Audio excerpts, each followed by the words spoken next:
Hello, this is Professor White. Today we'll actually get started with exponential and logarithmic functions. Alright, you should watch the inverse function video before this, for this to all make sense, okay? Alright, let's talk about it. An exponential function looks like this, and I'm going to kind of like make a little table. A to the x. A is just any number. Let's look at it. Let's say I'm doing f of x equals 2 to the x power. What you're doing is x and 2 to the x. You're taking an x, which is 0, let's say. X to the 0th power is going to be 1. So anything to the 0th power is 1 except 0, remember? So all my exponential functions are going to go through 0, 1. So that is one important thing. But what will happen when x is 1? 2 to the 1, which is 2. So when x is 1, it's going to be 2. Do you see that? When x is 2, it's going to be to the 2nd power, which is 4. When it's 2, it is 1, 2, 3, 4. Watch.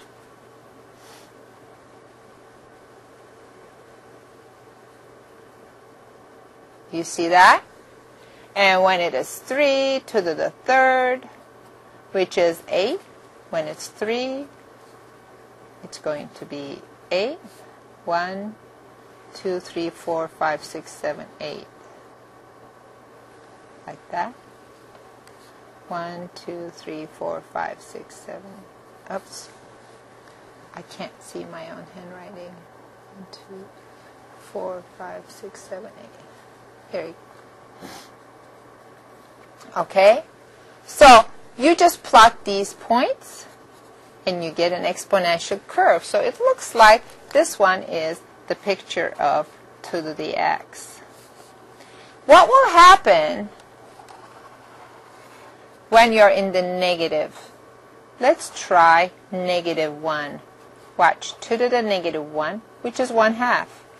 Oh, look what's happening. When it is -1, it is actually getting smaller. Do you see that? When you go more negative, it's actually getting even smaller. Alright? So 1/2, 1/4, 1/8, and all that. So this thing is going to go down very close to a zero asymptote. That is very typical when I have a base. This is called a base. That's bigger than 1. Let's look at another one. Let's say instead of 2 to the x, I have x and 10 to the x. When x is 0, this is actually 0. 1. When x is 1, this is 10 to the 1.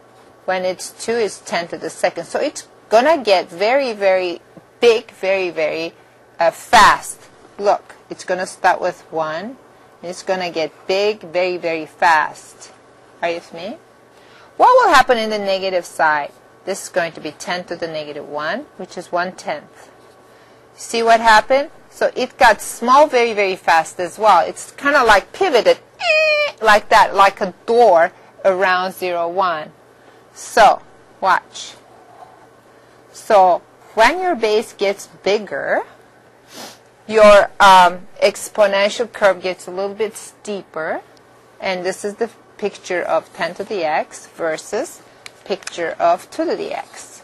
So we analyzed the exponential functions. Also, let's look at the domain and range. Domain is the x values. Can I put in anything I want in there? Yes, you can. So the x values is going to go from -infinity to infinity. That's my domain. But what happens to the range? Those are the y values. Watch, this thing always stays above the x-axis. What does that mean? And it never hits 0. So my range is 0 to infinity. And that's my range. So when I have an exponential function with a base bigger than 1, it will go up very fast. And the base is bigger, it's going to even go faster. But it will never cross the x-axis. Very good. Now let's look at an exponential function, but this time a is something that is smaller. So let's look at, I don't know, like f of x equals 0.1 to the x power. So let's go do that. 0.1 to the 0th power, that's going to be 1. So that's, no matter what, that's the case. But at 1, 0.1 to the 1th power. So in other words, at 1, it's going to be small. Does it make sense? Let's say someplace here. Okay, at 2, it's going to be 0.1 to the 2nd power, which is 0.01. Does it make sense? It's even smaller. Are you with me? Let's look on the negative side. Let's say negative 1. That's going to be 0.1 to the negative 1, which is 10. Oh, look at that. At 1, it is going to be 10. Very, very big. So look at this. If I have a 0.1 to the x, it's going to look like that. It's going to be pretty steep on the negative side, but it's going to be very close to the x-axis on the positive side. So let's look at something else. Let's look at f of x equals, let's say, 0.5 to the x. Let's go do that. 0.5 to the 0th power. When it's 0, this is going to be 1. That's given, so it's going to go like that. When it is 1, it's 0.5 to the 1st power, so it's going to be 0.5. So when it's that, it is kind of higher than 0.1. Do you see it? At the same location. It will eventually go and approach the y-axis, x-axis, but it's going to do it a little bit slower. Do you see that? It's going to do a little slower. In other words, it's going to do this if I have a 0.5 to the x situation. What will happen on the negative side, negative 1? It's going to be 0.5 to the negative 1, which is, what does that mean? 1 over 0.5. What is 1 over 0.5? That's 2. Negative 1, it's going to be 2. Do you see that? So it is going to go up, but it's not going to go up as fast as the blue one. So this is the picture of 0.2 to the x. Do you see it? So it also pivoted like that. So it's closer to the x-axis when your base gets bigger. So let's look at domain and range. Domain is you can plug in anything you want, it looks like. How about the range? It's going to stay on the positive side. Does it make sense? All right, here are our exponential functions. And what will happen is when your base is between 0 and 1, your exponential function is going to work like this. Now let's look at the logarithmic functions. Let's look at an a that is bigger than 1. Here's my exponential function. And now I will actually define this. A logarithmic function is the inverse of my exponential function. This is my f of x, which is a to the x. And this is my a inverse of x, which is going to be log base a of x. Does it make sense? And remember what we had said about inverse functions before. It's going to be mirror imaged with respect to y equals x. Now remember what it was. Now what are the domain and range of exponential functions? Domain is negative infinity to infinity. Range is 0 to infinity, right?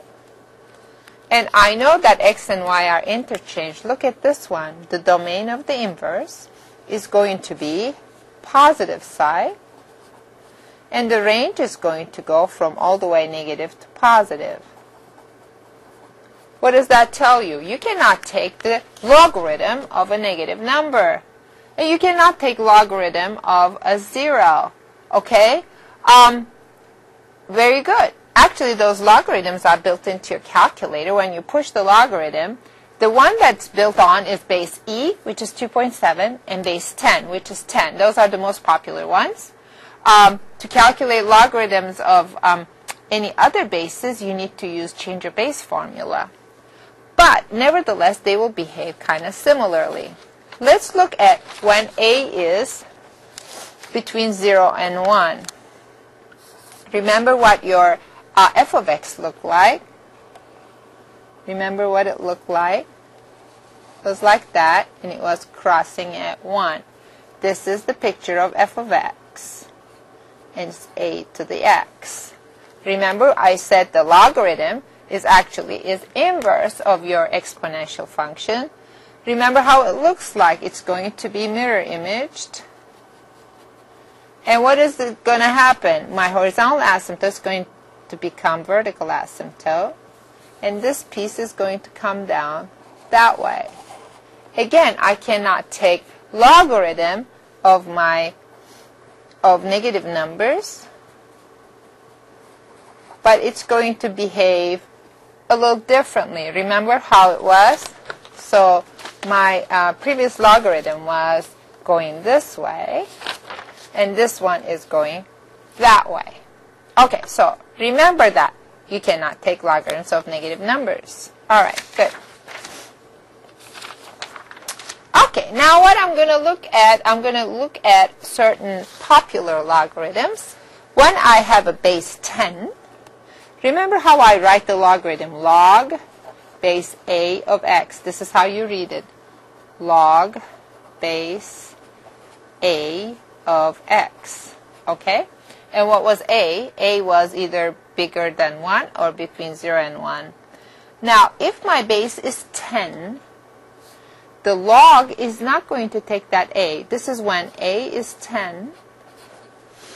You don't have to put that 10 in there. You are going to put log. Okay, sometimes it's in capital letters in Europe, but it's log. Here's the picture of 10 to the x. Here's a picture of log of x. And they are mirror imaged along y equals x. Okay? So I know one popular logarithm.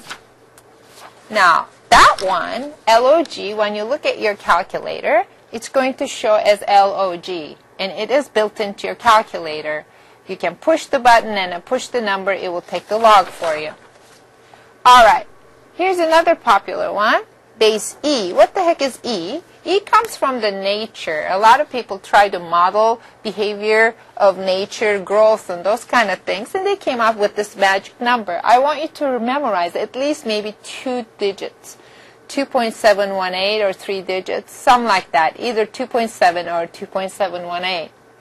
Now, that is shown as e, and when you have a log base e of x, you use this notation, ln of x, okay? So that's also built into your calculator. So when you see ln of x, and that is your base e. Unfortunately, in some European countries, I also saw it that log in caps is the log base 10, and log not in caps is log base e. But I think everybody's switching now when they are using the ln instead of the lowercase log. You may see that, just don't be surprised. ln is log base e. What does it look like? It's going to be a little bit flatter. Here's your e to the x, and here's your ln of x. Here's 0, 1, here's 1, 0. They are mirror image along y equals x. All right, very good. Now let's put it all together. E to the x versus 10 to the x. Let's do that. E to the x is going to be this one. E to the x. And when you mirror image that, so it is the one that's closer. This is ln of x. They are a couple. All right? Now let's do 10 to the x. That's going to be a lot steeper. 10 to the x, right? It goes fast, and that's going to be closer to that. So this is going to be 10, log base 10. And what will happen? Remember how this works? This is 10 to the x. It pivots. It's under. Okay, pivots. It's under. Do you see it? Here's my log and 10 to the x. Here's my ln and e to the x. All right. That's very good. Okay. Let's do some translations. Vertical translation, what does that mean? Let's take e to the x, and I know this is 0, 1. When I translate it at 3, that 1 is going to become 4. 1, 2, 3, 4. Do you see it? And this is going to go up. It's going to go up the same way. And this asymptote at 0, it's going to move to asymptote at 3. Does it make sense? So watch. This is e to the x. This is e to the x plus 3. Do you see that? That's called vertical translation. How do you do vertical translations in logarithms? ln of x. Go with the intercepts. Here's 0, 1. What will happen to the, this is 1, 0. What will happen to it? It's going to be 1. It was 0. Now it's 3. 1, 2, 3. Here we go. So this will move to that. It will still go like that. They're going to stay parallel, but the asymptote is going to stay at the vertical asymptote at 0. Vertical translation of ln. How about this one? Horizontal translation. How do you show that? You're going to go either subtract or add. When it's subtract, it moves right. When it's add, it moves left. Okay, e to the x. And the way you should do that, this is 0, 1, remember? It's going to move to the right 3 steps. 1, 2, 3. And this will become 0, 3. Okay? So I will move this to this, and it's going to stay horizontal asymptote, and it's moving. It's going to stay parallel. Horizontal translation. It moved to the right because of the negative. If it was positive, it will move to the left. So you don't have to have all these points plugged in to do those translations. Horizontal translation of ln. Let's look at it. Here's ln of x. Here is 1, 0. When you move it to the right, what will happen to that 1 will become 4. 1, 2, 3, 4. Okay? My vertical asymptote. Here is a drawback of a graphing calculator.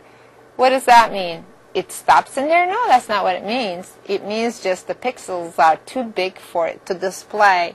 So this is 4, 0. And what will happen to my vertical asymptote? It was at 0. Now it's going to go to 3.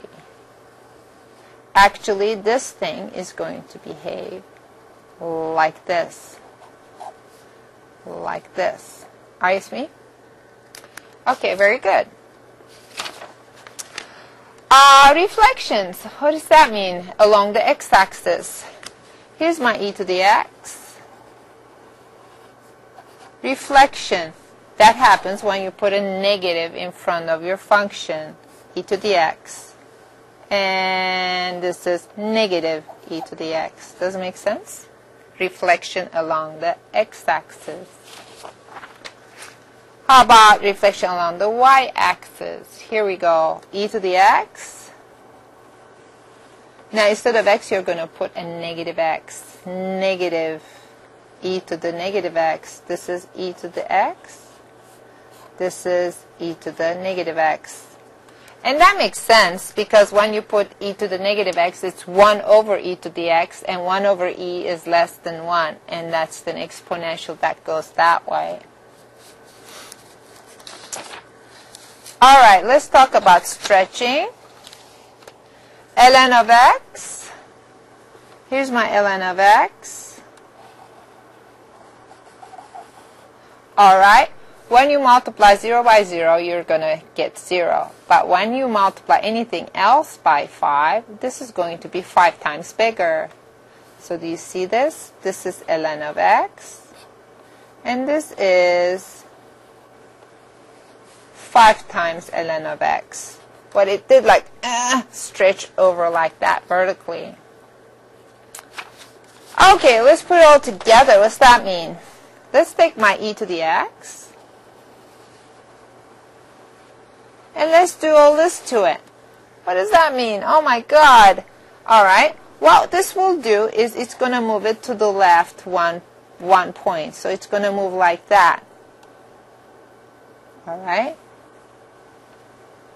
Move to the left. And then negative 3 multiplied by 3, so it's going to even become more steeper, right? All right. And then what will happen is it will be mirror imaged along the x-axis, and here's the picture of it. Are you with me?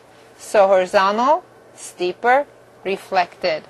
So you can actually play with this and just play with your calculator, put in a bunch of different translations, and kind of take a guess and see how your guess ended up.